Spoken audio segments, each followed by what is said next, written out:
Eu vou aproveitar que um cliente faltou, eu vou começar a ler a parte final de Romanos. Então vamos lá, Deus nos abençoe, em nome de Jesus, amém. Verifiquem que ontem eu fui publicar o vídeo, meu celular ele sobrecarregou, ele desligou, aí eu tive que religar a gravação. Então quando eu joguei no YouTube, eu joguei os dois juntos, mas quando foi publicar, ele publicou em vídeos separados. Então se você recebeu uma notificação de 9 minutos, depois tem um outro de 22 minutos. Então se você não recebeu notificação, confere lá, tá bom? Então vamos lá. Romanos 14, que Deus nos ajude, Senhor. Inspire, nos dê compreensão, em nome de Jesus. Amém, Pai. Romanos 14. Aceitem o que é fraco na fé, sem discutir assuntos controvertidos. Um crê que pode comer tudo, já outro, cuja fé é fraca, come apenas alimentos vegetais. Já começa a ter problemas com grupos de igrejas aí, né? Tem igreja que notifica os membros sobre atitudes, né? E outros não acham isso tão relevante. Verso 3. Aquele que come tudo não deve desprezar o que não come, mas, olha, não desprezar. Aquele que não come de tudo não deve condenar aquele que come, pois Deus o aceitou. Então, veja que interessante. Eu creio que nós não devemos falar o seguinte: aquela igreja fica fazendo restrição alimentar, então a gente não pode desprezar aquela igreja. Assim, lembra no texto anterior? Nós somos membros do corpo de Cristo. Então, um não deve desprezar o outro. E aqui também está enfatizando: o que come não condene o que come, e o que não come não condene o que come, pois Deus o aceitou. O que importa não é a tua opinião, é que Deus aceita a pessoa e... tá? Resolvido? Sem discussão, ok? Quem é você para julgar o servo alheio? Que está escrito isso, está na Bíblia, olha lá. Não sou eu que estou falando. Então, verso 4. Quem é você para julgar o servo alheio? É para o seu Senhor que ele está de pé ou cai. E ficará de pé, pois o Senhor é capaz de o sustentar. Verso 5. Há quem considere um dia mais sagrado que outro, e há quem considere iguais todos os dias, como eu, por exemplo. Não dou muita importância para datas assim de aniversários, aquela coisa de ficar dando presente, eu sou muito paradão. Agora tem gente que faz uma festa e como é que você esqueceu, né? Cada um deve estar plenamente convicto em sua própria mente, inclusive sobre festas de igreja, né? Tem igrejas que consideram só algumas festas assim básicas. Agora tem aquelas igrejas que procuram minuciosamente cada festa hebraica e fica fazendo estudos para saber o que está ensinando lá. Não condeno. Creio que a gente tem que estudar isso para a gente conhecer os pormenores da Bíblia, tá? Não das questões humanas, não das questões humanas, mas o que realmente a Bíblia ensina a respeito de todas essas coisas, tá? Verso 6. Aquele que considera um dia como especial, para o Senhor assim o faz. Aquele que come carne, para o Senhor aquele que come carne, come para o Senhor, pois dá graças a Deus. E aquele que se abstém, para o Senhor se abstém e dá graças a Deus. Tá? Então ficou claro, né? Ficou claro, nada desse negócio de condenar jejum quem jejua, quem acha que isso não existe, isso é bobeira, não. Tá, tudo é bíblico, tudo é bíblico. Então a gente não pode ficar condenando. Aquele lá come carne. Você vê que no Brasil não tem tanto problema assim, né? Verso 7. Pois nenhum de nós vive para si, nenhum de nós morre para si, apenas para si. Se vivemos, vivemos para o Senhor, e se morremos, morremos para o Senhor. Assim, quer vivamos, quer morramos, pertencemos ao Senhor. Verso 9. O problema de ficar lendo no computador é que tem que ficar baixando, né? Por esta razão, Cristo morreu e voltou a viver, para ser Senhor de vivos e de mortos. Verso 10. Portanto, você que julga seu irmão, por que despreza o seu irmão? Aliás, verso 10, de novo. Portanto, você, por que julga seu irmão? E por que despreza seu irmão? Pois todos compareceremos diante do tribunal de Deus. Olha, para quem não fala que não vai ter tribunal de Deus, ó. Tá? Então Deus vai julgar todos os atos dos irmãos. Verso 11. Porque está escrito: Por mim mesmo jurei, diz o Senhor, diante de mim todo joelho se dobrará e toda língua confessará que sou Deus. Assim cada um de nós prestará contas de si mesmo a Deus. Portanto, deixemos de julgar uns aos outros. Em vez disso, façamos o propósito de não colocar pedras de tropeço ou obstáculo no caminho do irmão.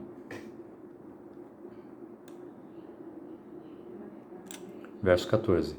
Como alguém que está no Senhor Jesus, tenho plena convicção de que nenhum alimento é por si mesmo impuro. Nenhum alimento, tenho convicção que nenhum alimento é por si mesmo impuro, a não ser para quem assim o considere. Para ele é impuro. Então, se alguém acha um alimento impuro, não fica criticando, não enche a paciência, come a comida que você gosta, não fica criticando aquele que acha que aquela comida não presta, entendeu? Cada um na sua, tá? Resumindo, cada um na sua. Se o seu irmão se entristece devido ao que você come, você já não está agindo por amor, por causa da sua comida. Não destrua o seu irmão, por quem Cristo morreu. A questão é a seguinte, vamos supor, tá? Vamos supor que alguém considera que para a religiosidade dele não se deve comer carne de porco. Você vai comer carne de porco na frente dele? Torresmão? Por favor, né? Tenha piedade, é isso que a Bíblia está dizendo. Aquilo que é bom para vocês não se torne objeto de maledicência. Então, se você comer a carne de porco na frente do outro, o outro vai falar mal, né? Inclusive de você, do que você está fazendo, entendeu? Ó, verso 17. Pois o reino de Deus não é comida nem bebida. Não é comida nem bebida, mas justiça, paz e alegria no Espírito Santo. Justiça, paz, alegria no Espírito Santo. Por que eu estou falando justiça? Porque tem gente que fala que cristianismo é só amor. Não é, não. É justiça, paz e alegria no Espírito Santo. Muita gente também ignora o Espírito Santo. Verso 18. Aquele que assim serve a Cristo é agradável a Deus e aprovado pelos homens. Por isso, esforcemo-nos em promover tudo aquilo que conduz à paz e à edificação mútua. Então, esforcemo-nos, nós temos que empenhar força, esforço, temos que nos empenhar a tentar agradar, não ficar pisando no calo do outro, entendeu? Assim como na questão que falava agora do pecado, no início de Romanos, então agora está falando daquilo que você tem que se esforçar, fazer a sua parte, não ser aquele crente inconveniente, cristão inconveniente, entendeu? É isso que está dizendo. Então, verso 19, só lendo de novo. Por isso, esforcemo-nos em promover tudo quanto conduz à paz e à edificação mútua. Não destrua a obra de Deus por causa da comida. Todo alimento é puro, mas é errado comer qualquer coisa que faça os outros tropeçarem. Não é comer carne nem beber vinho. É melhor não comer carne nem beber vinho. nem fazer qualquer outra coisa que leve o seu irmão a cair. Então, por exemplo, ele está dizendo o seguinte, não é errado comer carne, ou comer a carne do porco, por exemplo, mas se isso vai fazer o teu irmão cair, ele vai ver que você é um cara firme na fé, não sei o quê, aí ele tem aquela ideia da comida, e você fica fazendo isso na frente dele, ele vai entrar em conflito. Ele vai entrar em conflito por bobeira que é a comida. E também, olha só, não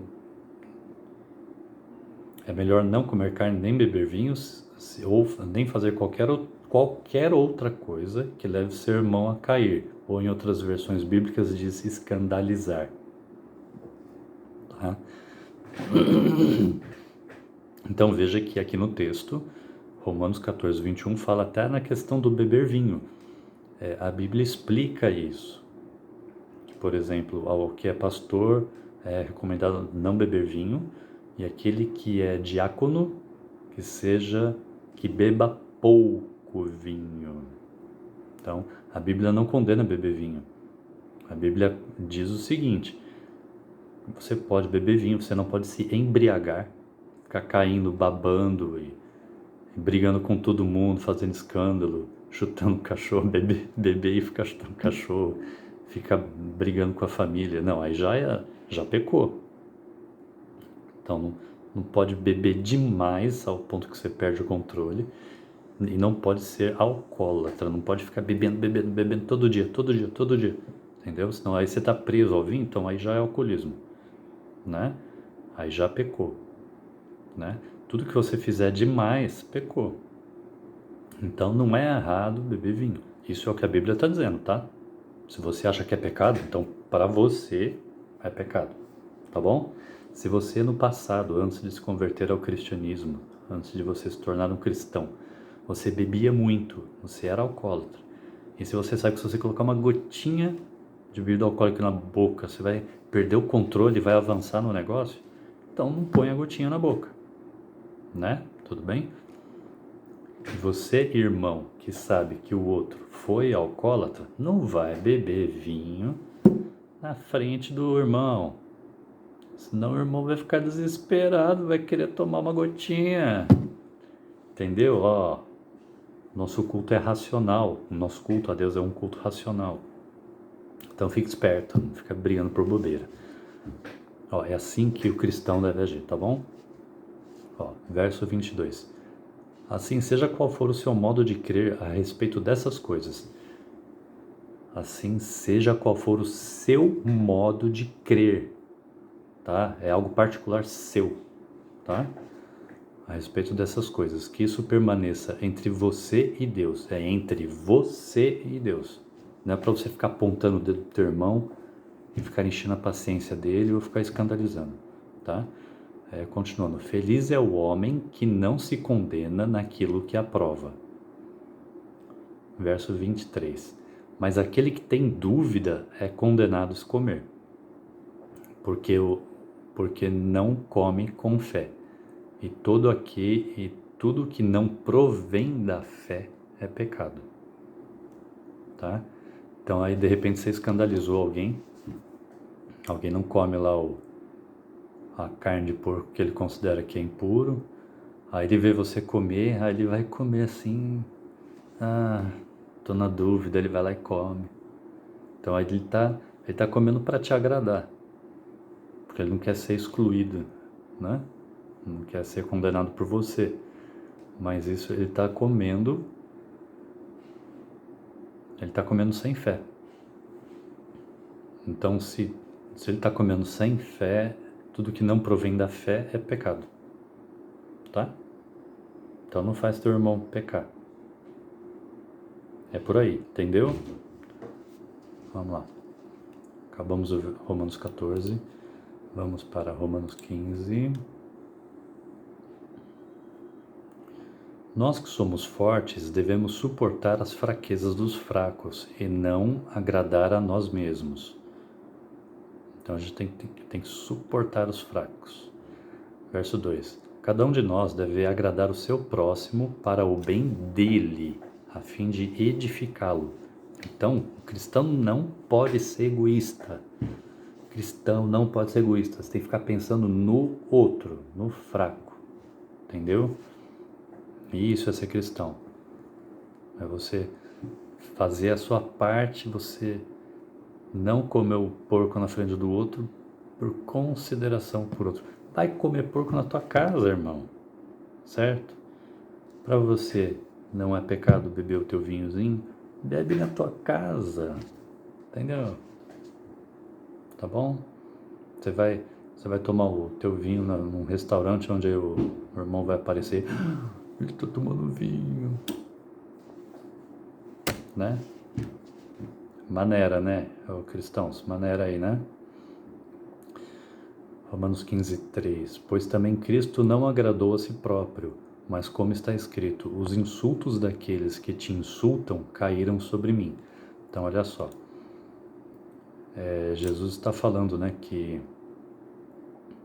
Jesus ele não se agradou a si próprio.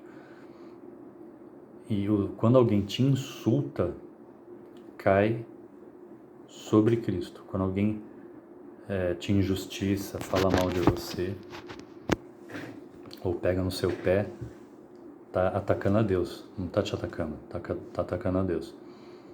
Então, Moisés também reclamou para Deus, esse povo vai me apedrejar. Deus falou assim, não, eles não estão contra você, eles estão contra mim. Entendeu? Ó, Romanos 15, 4. Pois tudo o que está escrito no passado foi escrito para nos ensinar. Tá? Então a gente não pode cortar o Velho Testamento, não. Tudo que foi escrito para nos ensinar, de forma que, por meio da perseverança e do bom ânimo procedentes das Escrituras, mantenhamos a nossa esperança. O Deus que concede perseverança e ânimo, deles um espírito de unidade, segundo Cristo Jesus. Verso 6. Então, suportar os fracos e espírito de unidade entre os cristãos, para que um só coração e uma só boca vocês glorifiquem a Deus Pai e nosso Senhor Jesus Cristo. Portanto, aceitem uns aos outros. Aceitem uns aos outros. Para de ficar falando que o outro é herege sem conhecer corretamente a Bíblia. Tá? E falou do Velho Testamento, que é para a gente aprender. Entendeu?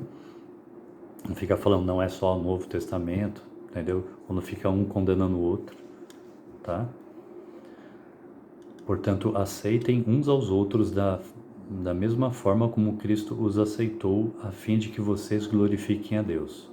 Tá? E como cada um vai responder por si próprio diante de Deus, então não fica enchendo a paciência daquele outro que acho que tem uma teologia diferente da sua, tá bom?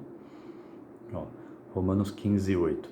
Pois eu lhe digo que Cristo se tornou servo dos que são da circuncisão, por amor à verdade de Deus, para confirmar as promessas feitas aos patriarcas. Então aqui porque Jesus ele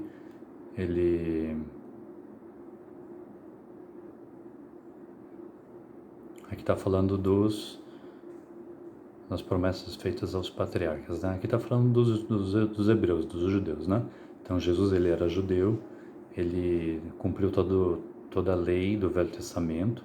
Então quando ele era criança, os pais dele levaram ele lá para o templo. Ele recebeu a circuncisão no tempo certo, tá? Ó, verso 9. A fim de que os gentios glorifiquem a Deus por sua misericórdia, como está escrito. Por isso eu te louvarei entre os gentios, cantarei louvores ao teu nome. E também diz, cantem de alegria, ó gentios, com o povo dele. Né? Na Bíblia está escrito, né, que no futuro os povos virão a Jerusalém adorar a Deus e 10 pessoas grudarão nas roupas dos judeus, falam assim, me leve na festa, vai comigo, entendeu? Isso é uma profecia que ainda vai acontecer. E também diz, cantem de alegria, ó gentios, com o povo dele. E mais, então tem alguma coisa de errado em ir para Israel, cantar louvor a Deus? Você que é cristão, vai fazer festa cantando a Deus lá nas festas judaicas? Não, não é errado. Olha aqui. Cantem de alegria, ó gentios, com o povo dele. E mais, louvem o Senhor, todos vocês gentios. Cantem louvores a ele, todos os povos. Em Isaías também diz, brotará a raiz de Jessé, aquele que se levantará para reinar sobre os gentios. Estes colocarão nele a sua esperança. E também o apóstolo Paulo ele fala lá para trás, né, que na questão física, circunciso ou incircunciso, isso não tem valor para Deus. O que vale é a circuncisão do coração, né? Lá no início de Romanos que eu já li, né? Vocês lembram, né? Tá? Verso 13. O que Deus da esperança os encha de toda alegria e paz por sua confiança nele, para que vocês transbordem de esperança pelo poder do Espírito Santo. Povo de Deus, não ignore o Espírito Santo. Romanos 15, 14. Meus irmãos, eu mesmo estou convencido de que vocês estão cheios de bondade e plenamente instruídos, sendo capazes de aconselhar-se uns aos outros. Nem todos, né? Então o que eu estou fazendo aqui? Eu estou aconselhando vocês, tá? Não sou pastor. Me vejam como um conselheiro, como alguém que está ajudando a ensinar vocês, tá? Verso 15. A respeito de alguns assuntos, eu lhes escrevi com toda franqueza, como para fazê-los lembrar-se novamente deles. Então ele já havia dito para eles, aí depois ele colocou em carta, né?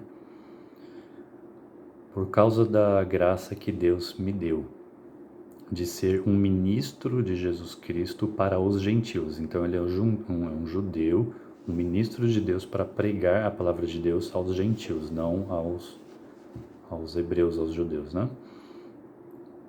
Então ele é ser o ministro de Jesus Cristo para os gentios, com o dever sacerdotal de proclamar o evangelho de Deus, para que os gentios se tornem uma oferta aceitável a Deus, santificados pelo Espírito Santo. Então nós somos uma oferta para Deus. Santificados pelo Espírito Santo. Nós somos santificados pelo Espírito Santo. Então, se você despreza o Espírito Santo, como é que você vai ter santificação? E sem santificação, ninguém...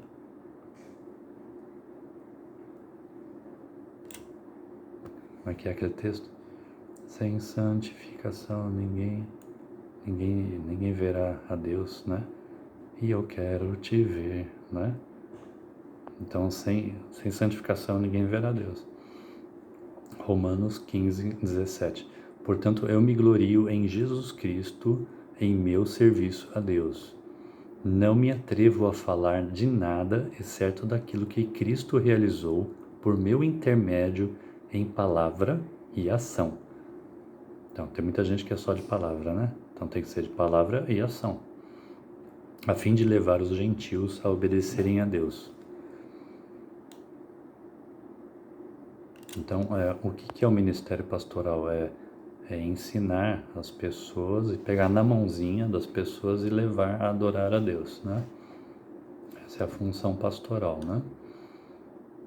Pelo poder de sinais e maravilhas e por meio do poder do Espírito de Deus.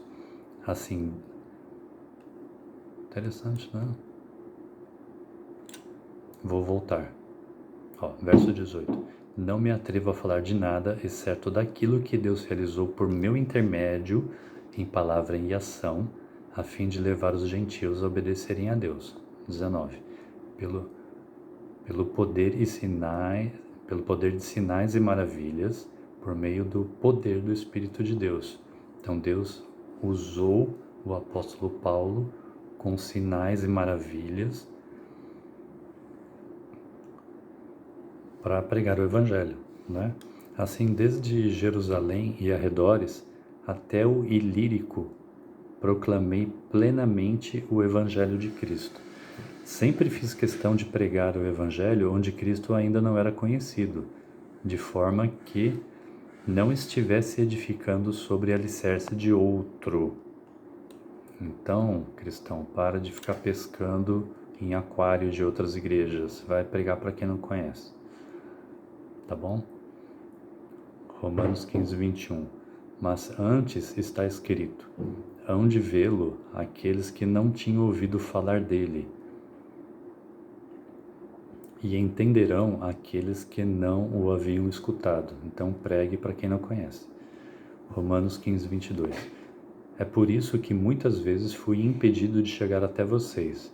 Por quê? Porque o objetivo dele era pregar para quem não conhecia. Por isso ele não conseguiu chegar em Roma, né, ou estar entre os irmãos que ele já havia ensinado. Porque a missão dele era ficar correndo atrás dos que não conheciam. Esse era o impedimento, né? Mas agora, não havendo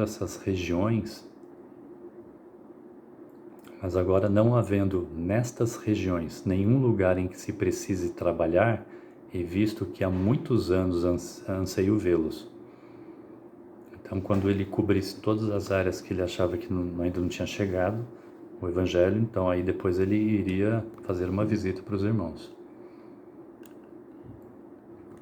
Aqui já começou a se tornar uma carta pessoal, né? Sem ter um ensino mais profundo, né? Então, no final ele acaba fazendo um Deus abençoe aos meus irmãos conhecidos, né? Então, Romanos 15, 24. Planejo fazê-lo quando for à Espanha. Espero visitá-los de passagem e dar-lhes uma oportunidade de me ajudar em minha viagem para lá, depois de ter desfrutado um pouco da companhia de vocês. Um pouco do que é ser e ter comunhão com os irmãos, né? Agora, porém, estou de partida para Jerusalém a serviço dos santos, pois a Macedônia e a Caia tiveram a alegria de contribuir para os pobres dentre os santos de Jerusalém. Então, olha só, por isso é legal, interessante ajudar refugiados, né? Refugiados, pessoas necessitadas, né? Se a tua igreja descobrir alguma coisa assim, ajude. Ultimamente tem surgido muitos refugiados, né, dos outros países. Romanos 15, 27. Eles tiveram prazer nisso e de fato são devedores a eles, pois se os gentios participam das bênçãos espirituais dos judeus, devem também servir aos judeus com os seus bens materiais. Estava falando aqui que alguns irmãos judeus estavam pobres e passando necessidade.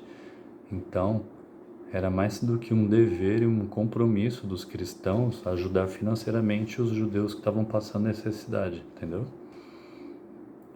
Verso 28. Assim, depois de completar essa tarefa e ter certeza de que eles receberam esse fruto, irei à Espanha e visitarei vocês de passagem, a fim de ter certeza que eles receberam esse fruto.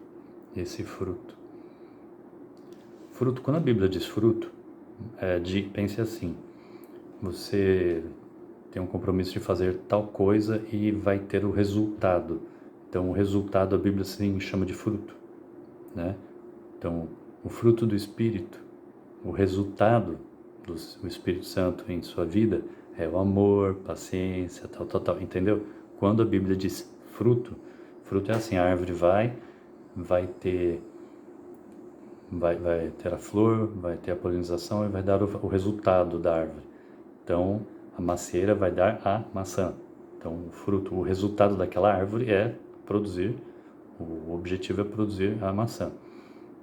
Então, toda árvore que não der fruto é cortada e lançada no fogo. Então, você, árvore, coloque o seu nome aí. Você é árvore João, você é árvore Maria. Se você se diz cristão e não dá fruto, não dá o fruto do Espírito Santo, o fruto do Espírito, se você não tem o fruto do Espírito, Jesus vai chegar na frente de você e falar assim, ué, você não tem nenhum fruto? Cortem essa árvore, joga no fogo. Nesse fogo haverá choro e ranger de dentes. Tudo bem? Eu vou parar aqui e depois eu continuo amanhã, tá bom? Se eu tiver tempo à noite, eu gravo. E se der tempo, eu ainda consigo jogar na internet. Então, Deus abençoe a todos. Eu parei no verso 28. Tchau, tchau. Depois eu continuo.